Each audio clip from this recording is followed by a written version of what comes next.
guys, this is Rockman Rocks from Backstage 360. I'm here at the Zemaitis booth at 2020 NAMM with GT, my buddy. Good to see you. We're going to be talking about the new Zemaitis line for 2020. So without further ado, GT. Well, thanks. So this is the model you're probably the most familiar with. We still acid etched tops. We've customized and brought up-to-date pickup rings. We've added locking tuners, still mahogany neck. So the traditional vibe, but we've kind of brought some features into 2020 that players have been asking for a long time. So this would be our flagship for sure. Yeah, this is a beautiful guitar for sure. Thank you, thank you. When I first got introduced to Zemaitis, this was all you guys had, but now you got a whole lot. Yeah, we've tried to listen to what players have been asking for and the things that they want. This is a cool setup, but not everybody wants this body shape or this configuration, so we've tried to offer some other things. Well, let's talk about some of the new shapes. You want to grab one, bring it up? So here's the same idea in a original take on a V-style shape. We call this the ZV. Similar appointments to what you're used to. This is a Carina body rather than mahogany, with locking tuners, and just another vibe with still that kind of Zemaitis look. Volume and tone, three-way. Yeah. Are you running your proprietary speaker? These pickups are our Dragon Classics, which are pickup we've been using for about 20 years or so, and really popular. Great sound, kind of a bit more aggressive take on a PAF kind of thing. Yeah. Yeah. Very cool, man. It's a great looking axe. Thanks. Yeah. Man, we got so many new guitars to look at. Well, one of the things we've done is traditionally mahogany has been what you've normally seen from a Zemaitis. But we've got players who aren't necessarily into that wood combination. So what we've done is we've offered this platform you're familiar with. For instance, this is a mahogany body with a maple neck, which gives you a different sound. This model over here, mahogany, it replaced with alder, so it's an alder maple. So a player who likes our neck feel and our body shape can find a wood combination that feels more like them, as opposed to just either plain mahogany or forget it. So now, you guys offering any custom shop stuff? No. We've used the term custom shop in the past, but we've never built custom shop. That was, unfortunately, calling it custom shop was probably not the best choice in the past, because we've never done that, and no intention of doing that at this point. You'd never say never, but I wouldn't expect to do that. Well, with all the different combinations of wood, you probably don't need to do that. Yeah, people can find what they like, for sure, and there's a lot of great companies out there that will build you something if you want something specific. That's just not where we're at. Okay. This body shape is actually based on this old body shape, which is kind of more closely associated with Ronnie Wood. So we like the body shape a lot, but we wanted something that was a little simpler for players who didn't want 3 pickups and a bunch of knobs. So we have that body shape, 2 humbuckers, volume tone with a 3-way. These are a custom pickup that we make closer to a PAF style. This is a basswood body with a maple neck. So again, another tone choice, still locking tuners. We want players to have a choice, not just of platforms, but of sonically where they're at in terms of the sound. This is an absolutely beautiful guitar. I don't know if you could see the finish of this guitar on camera, but I'm telling you, man, this is absolutely scrumptious, man, with the white binding. Superb looking guitar. Thank you. Yeah, we're real happy with it. We'll see some variations on this down the road. Maybe some maple tops, flame, quilt kind of thing, tremolos. This year we've really kind of gotten things back to the basics, where we've got some platforms we can work off of. So you'll see a lot of new things coming out. Yeah, now I noticed all of these are all fixed bridges. You guys do offer them with tremolos? No, we haven't found a tremolo we're happy with yet, but when we do, you'll start seeing some of these with tremolos. Yeah, perfect. Yeah, what a great looking guitar. And this comes in how many colors? 3 colors. So you have a gunmetal, gray, red, and then a dark metallic blue. Now, you have a dealer network, or do you sell to the direct to the public? Public in the U.S. You just go on our line, ZemaitisGuitarCompany.com. You can get all the information you need. That's perfect, man. That's perfect.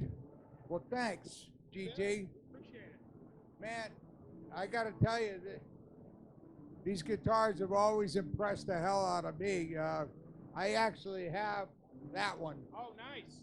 And I've had it about 4 years, I want to say, 4.5 years. The thing is wild. Well, one of the things we focused on now for about the last 3 years, Zemaitis guitars have always been beautiful. So our focus has been more on bringing more player enhancements like locking tuners and refining pickup rings and pickups and knobs, focusing on the tone of the instruments. We know they look good, but they got to sound good. So, well, I got to be honest. I put locking tuners on mine, of course you did. and I changed the pickups. See, you were right with us.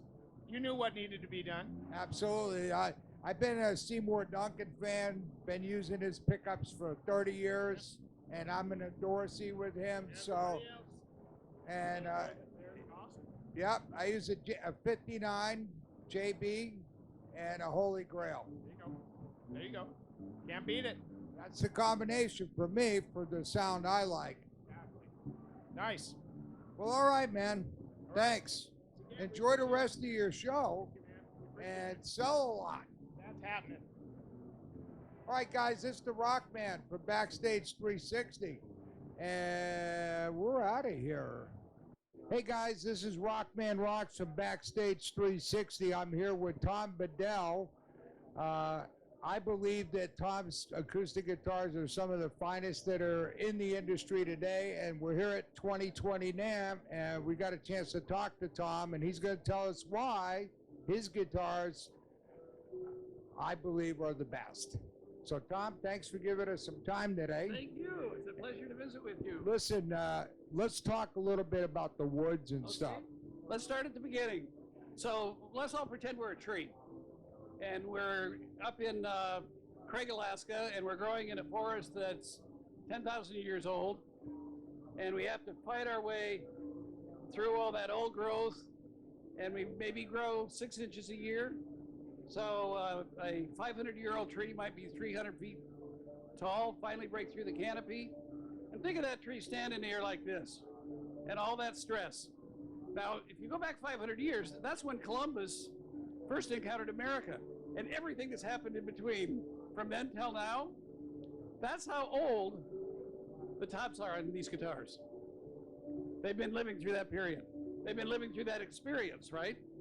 So you then take we never cut one down. We only use salvage ones that are dead, lying on the ground, or that are dead standing. Or if there was a bridge or something that was built with Sitka, we might repurpose that. Well, so then we started to study the wood, and we found that if you live for 500 years in a tree in a different climate that's changing all the time, the wood isn't the same at the top where it's broken through the canopy and at the bottom where all that weight is on it. It's not the same on the outside of the tree, which is the youngest wood, as it is on the inside of the tree. So we used to, and most of all the other guitar makers still do, we would just take our tops, cut them to dimension, put a guitar together, and off we go. Well, we know now that there's a 30% at least variance in the density and the character of the wood in that tree. So we could randomly be building a perfect guitar. We could randomly be building the worst guitar you could imagine. Because as you add density, you raise frequency. And so if you want a guitar that's going to have the back and the top work as magically together as possible, there's a certain separation in frequency you want between the top and that back, so that you're getting the right movement that you want to get. if that's off, you could be getting a guitar that's moving like this, and it's just, you know how when you pick one up and it's just dead? There's just nothing there. So we have developed now a way to analyze every top. Every top that we bring in, we have a separate serial number, and we actually analyze it for its density, its stiffness, its frequency. We choose whether it should go on a bigger body guitar or a smaller body guitar. Then we profile what sound we want. So we say, okay, I'm looking for something that I can really play hard.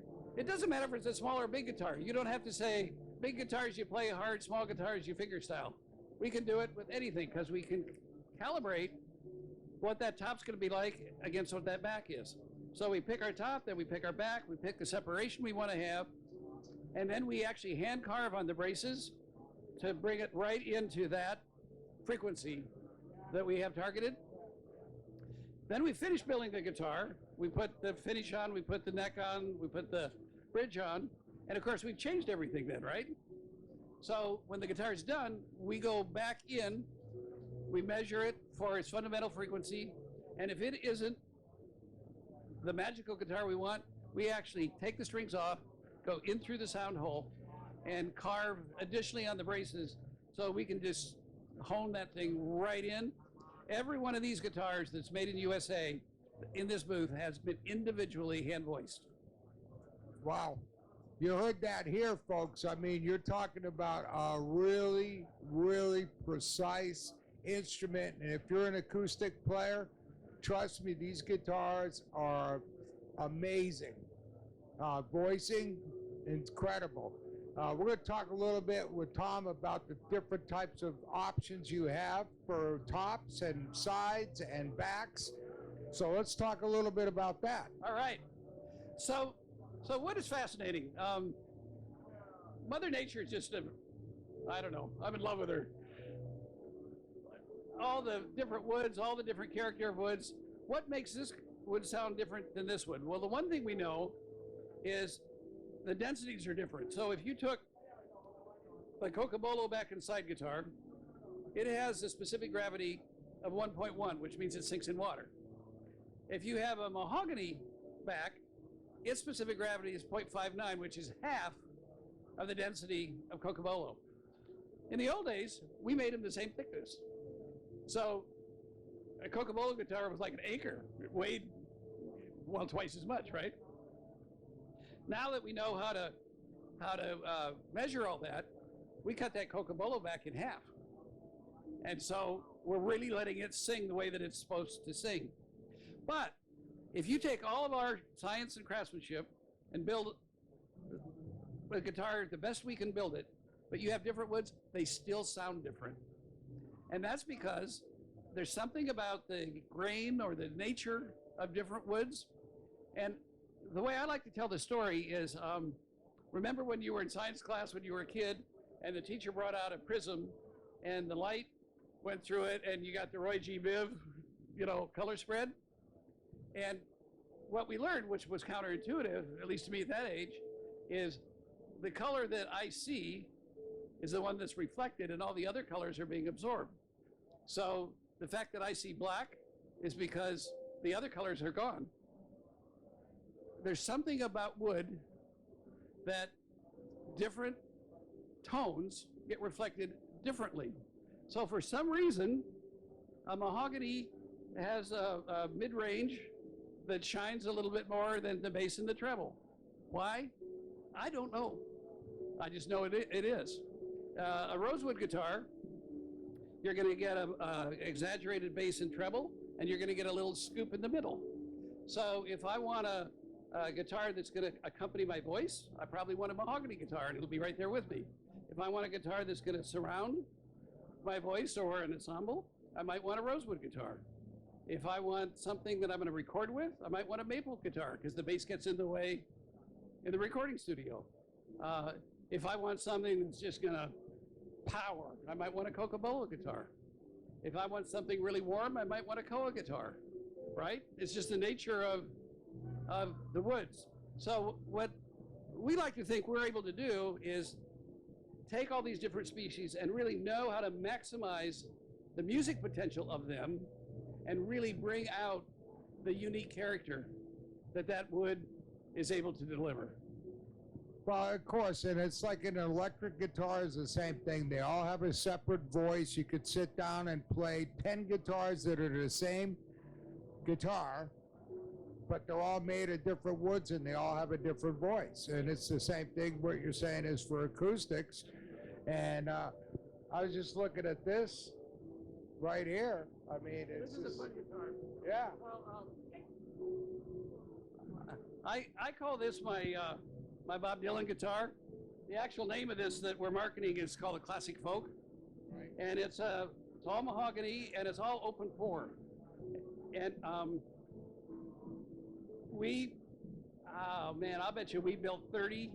Yeah, you can just feel it vibrate.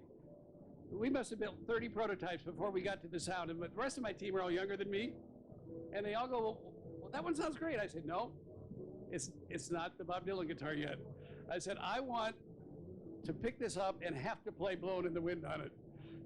I want to hear it, I want to feel it, I want to make it sound like that. And that's We're actually dating ourselves no, now. we're dating ourselves big time. But that's what's really fun. And then, you know, there's another guitar over there that in my mind, I wanted to sound like Crosby, Stills, and Nash. And there's that sound. And I worked and worked and worked until we were able to create that special sound. And that's really what kind of separates you guys, I think, from some of the other big manufacturers, because they don't go to all the extent that you guys are doing to make these guitars have a voice like they do. Oh, we do it because we love it. This is my passion. Is this your first time here at NAMM, or you've been here before? We've been here for 9 years. Okay, great. I'm sorry I didn't get down here sooner. I mean, I told you earlier, I follow you guys on Instagram and stuff, and I just like what your company's about. I like what you guys are doing acoustically, and I'm going to have to sit down and play some of these. All right. Well, thank you so much for coming in. Really Listen. appreciate it. Tom, thanks a lot. All right. Good luck to you. You bet. Guys, you heard it here at Backstage 360. This is the Rock Man. We're signing off. Hey guys, this is Rockman Rocks from Backstage 360. I'm here over at the GHS booth with my friend Larry. We're going to talk a little bit about the GHS company and the strings. I've been using boomers for 25 years, so I'm an endorsee. But anyway, let's talk to Larry. Let Larry tell us. So, Larry, thanks for doing this. Sure, no problem. So let's talk a little bit about the new packaging. Okay, GHS has been around since 1964. We've had a couple of different changes in our packaging, but this is the latest rendition of our packages. It's a blue as opposed to the black. We also put the gauging on the front of the string, make it easier for the customer to know exactly what set of strings he's buying. There have been no changes in the formula of the strings, anything like that, just the packaging on the outside. We also, you probably know, we utilize our nitro pack on the inside, so every string is sealed and it's nitrogen injected. We have an anti-corrosion guarantee so that the strings will not tarnish or get rusted. Which is great. If you're playing every night, they're going to get rusted. These don't. Right, it'll save you from that. You can keep these strings in your case for a year, pull them out, and they're still going to be as fresh as when they came out the factory ship. I still have a case that you sent me that I haven't opened. There's 50 sets in there. Well, they're probably in the nitro pack, so you're going to be fine. Oh, yeah. The other new product is our thin core acoustic bronze set. This is a phosphor bronze wrap with a much smaller core wire. So old guitars that don't have truss rods, beginners that can't press down on the strings real well, guitars that aren't set up properly. This is also an alternative to silk and steel, which is what a lot of people use when they can't press down real hard. The problem with the silk and steel is it doesn't have that real acoustic sound.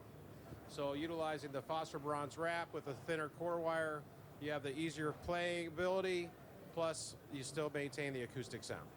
Which is kind of cool. Yeah.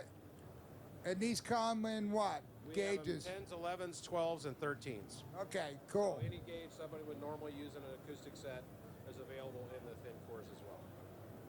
Perfect. So what if people want to find you, most retailers that carry music gear. Yeah, boomers are in almost every store. The thin cores are fairly new, so they're still getting introduced into some of the stores, but the online retailers are always a little more adventurous, I guess, and they'll probably try new products a little quicker than some of the retail stores do. Right, and then if people want to get more information about GHS, they can go on your website. GHSstrings.com. You heard it, GHSstrings.com. Thank you very much. All right, buddy, thanks a lot. Appreciate you.